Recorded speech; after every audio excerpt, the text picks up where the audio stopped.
class, good morning.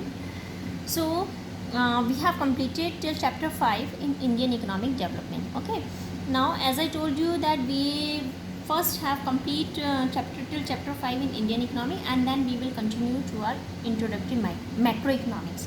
So now we are starting introductory macroeconomics. Okay, in this book we have completed till chapter 8, that is short run equilibrium. Short run equilibrium we have completed. Okay, now next chapter is problem of deficient demand.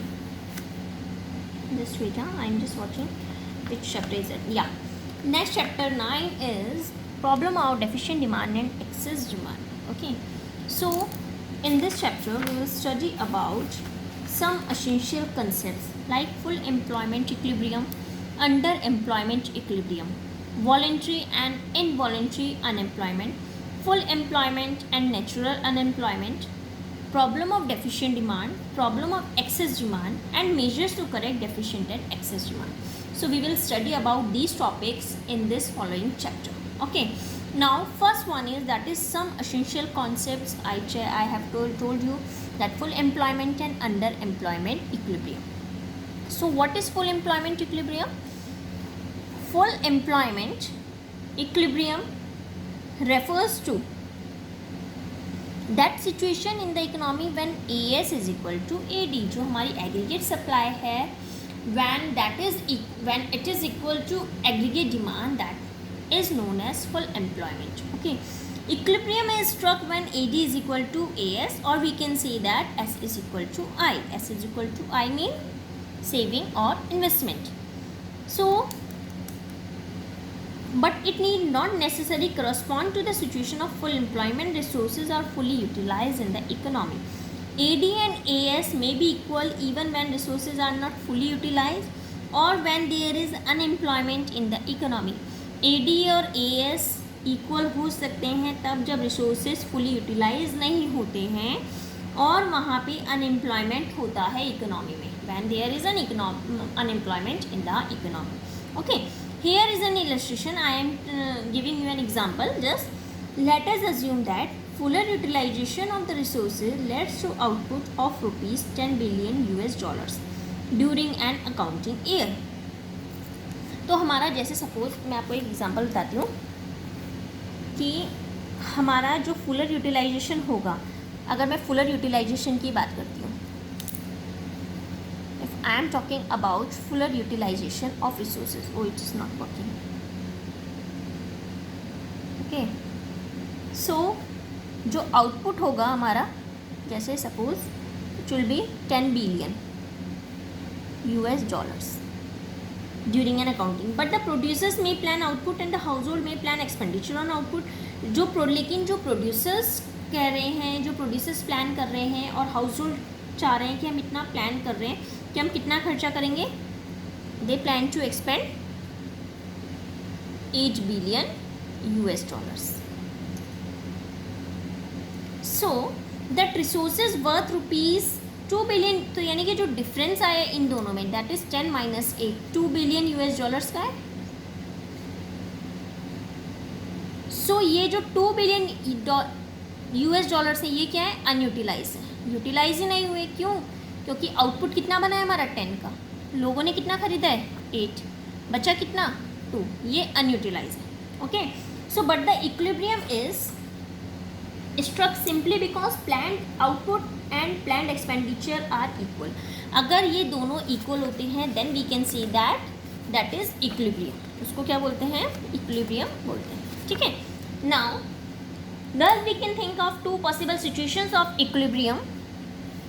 First होती है full employment and second one is underemployment equilibrium. तो full equilibrium employment I told you that when AS is equal to AD. ठीक है, underemployment equilibrium is struck when planned AS is equal to planned AD but resources are still not fully utilized. मतलब plan जो हमने किया है, हमने इतना output produce करेंगे, और प्लान वो है हमने इतने खरीदने हैं, लेकिन उसमें तभी भी कुछ रिसोर्सेज ऐसे होते हैं जो फुली यूटिलाइज नहीं होते हैं. So that there is excess capacity in the economy. तो उससे क्या होता है, कैपेसिटी ज़्यादा होती है इकोनॉमी में, With reference to the above illustration, underemployment equilibrium is struck when a plant AS is equal to plant AD. अगर मैं बात कर रही हूँ कि प्लांट AS जो था हमारा, प्लांट AS यानी कि एग्रीगेट सप्लाई एग्रीगेट डिमांड के इक्वल होती, दैट इज 8 बिलियन होती, तो हम ये बोल सकते थे कि वो अंडर एम्प्लॉयमेंट है. ठीक है. Now next one is come to the next point, that is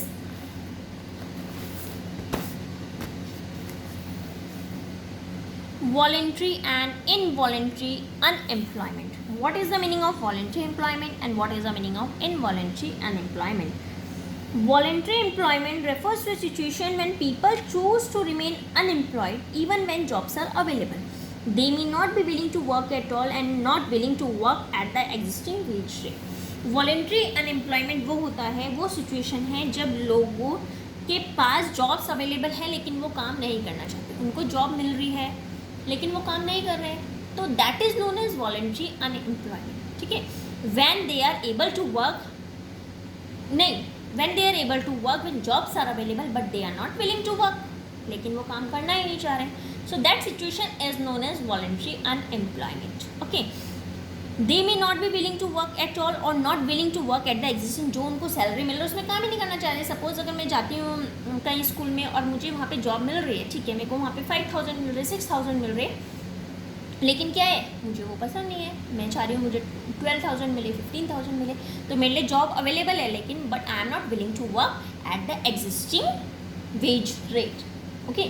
that is known as voluntary unemployment. Okay. Now next one is involuntary. Involuntary unemployment refers to the situation when some people are not getting work even when they are willing to work at the existing wage rate. इसका opposite, people क्या है, काम करना चाह रहे हैं लेकिन उनको काम ही नहीं मिल रही है. ठीक है, उनको काम नहीं मिल रही है, jobs are not available but they are willing to work. इसमें क्या था, jobs are available but they are not willing to work. Okay, these both are opposite to each other. So this is known as involuntary unemployment. Problem of unemployment refers to the problem of involuntary unemployment, not the problem of, अगर मैं बात कर रही हूँ unemployment problem की, ठीक है, unemployment है, तो unemployment मतलब involuntary unemployment है, voluntary नहीं आएगा इसमें. अगर मैं सिर्फ unemployment की बात कर रही हूँ, ठीक है, unemployment करते हैं. So we will talk about involuntary unemployment. It does not include voluntary unemployment. Okay, because in the voluntary unemployment we studied that people are not willing to work. They jobs are available but they are not willing to work. But in involuntary, jobs are not available but they are willing to work. They are able, they have skill to work but they are not getting any work. So that is involuntary unemployment, and problem of unemployment refers to the problem of involuntary unemployment, not the problem of voluntary unemployment. Okay, is it clear? Now come to the next,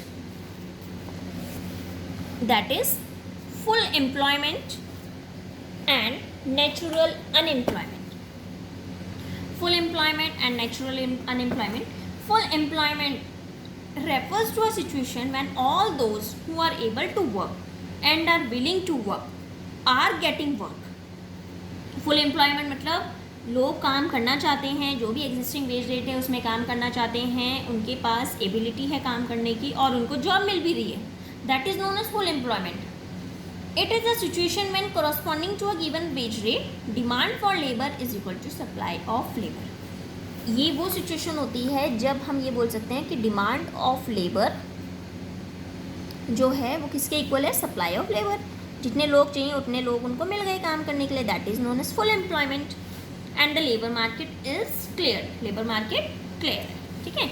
now situation of full employment, अगर मैं बात कर रही हूँ कि ठीक है full employment है, तो it doesn't mean that a situation of zero unemployment, यानी कि अनएम्प्लॉयमेंट बिल्कुल जीरो हो गया. It doesn't mean. Students of economics must carefully note that in the economy, a situation of full employment never implies a situation of zero unemployment. There always exists some degree of unemployment called natural unemployment. यहाँ पे एक degree unemployment की भी रहती है जिसको हम क्या बोलते हैं, zero unemployment. that is known as natural unemployment. Okay, this occurs owing to the fact that there are constant changes in the supply and demand parameters in the economy. कई बार ऐसा होता है कि सप्लाई और डिमांड में क्या होती रहती है, चेंज होती रहती है, एंड इस चीज़ों में एडजस्टमेंट करने में टाइम लगता है. तो that is while adjustment are occurring some people continue to remain unemployed. तो उस टाइम के बीच में कुछ लोगों को अनएम्प्लॉयड रहना पड़ता है. ठीक है, this is a situation of frictional and structural unemployment in the economy. इसी को फ्रिक्शनल और क्या बोलते हैं, स्ट्रक्चरल अनएम्प्लॉयमेंट भी बोलते हैं. ओके, जैसे सपोज नेचुरल अनएम्प्लॉयमेंट का एक वो देखिए, जैसे सपोज मैं अभी एक स्कूल में काम कर रही हूँ. ठीक है, I am teaching in A school, लेकिन मैंने एक रिज्यूम दे रखा है. मैंने यहाँ पे बोला है कि ठीक है मुझे मैंने यहाँ तक रिज़ाइन करना है, मैंने रिज़ाइन कर दिया. उसके बाद मैंने एक दूसरे स्कूल में इंटरव्यू दे रखा है, लेकिन क्या है, जब तक मेरे को वहाँ से ज्वाइनिंग डेट नहीं आएगी तो उस बीच का जो पीरियड होगा जब तक मैं घर में हूँ, that is known as natural unemployment. ठीक है ना.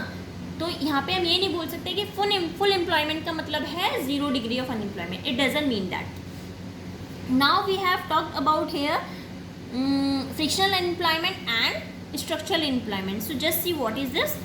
Frictional unemployment is the unemployment associated with the changing of jobs in dynamic economy. जैसे मैंने आपको बताया कि जैसे चेंज कर रही हूँ तो उसके बीच में जो चेंज हुआ है, अनएम्प्लॉयमेंट है बीच का, तो that is known as frictional. It arises due to immobility of labor, shortage of raw material, lack of information regarding opportunities of employment, shortage of power, wear and tear of machines etcetera. कुछ machine वगैरह टूट गई है, कुछ काम बंद पड़ा है, तो जो उस बीच का होता है उसको हम बोलते हैं frictional unemployment. And what is structural employment? Structural employment is unemployment that results from the long term decline of certain industry. कुछ लॉन्ग टर्म लंबे समय के लिए कम बंद पड़ी है इंडस्ट्रीज, उसकी वजह से जो हो रहा है. It is associated with the structural change in the economy due to the following situation. जैसे अगर हम दूसरे फैक्टर्स की बात करते हैं, factors of production are in short supply, कम सप्लाई हो रहा है उनका. When labourers lack expertise for new emerging industries, उनको क्या करना है कि भाई अगर कोई नई इंडस्ट्रीज आ रही हैं तो उसके लिए ट्रेनिंग वगैरह चाहिए होती है, तो उन चीज़ों की कमी हो रही है. When there is change in the production technique, production technique जो थी उसमें चेंज हो रहा है. ठीक है, तो that is known as structural unemployment. Okay, या I have written here 3 points that when other factors of production other than labor are in short supply, when laborers lack expertise for new emerging industries, and when there is change in production techniques. Okay, so we have studied here types of unemployment. Okay, after this our new topic will be problem of deficient demand, and in this topic we will study in our next lecture. Okay, so you have to write down these notes in your fair notebook and do your home assignment also, and please submit your work. All of you have to submit your work. On this basis, on the submission of your homework, you will get your attendance. Okay, thank you.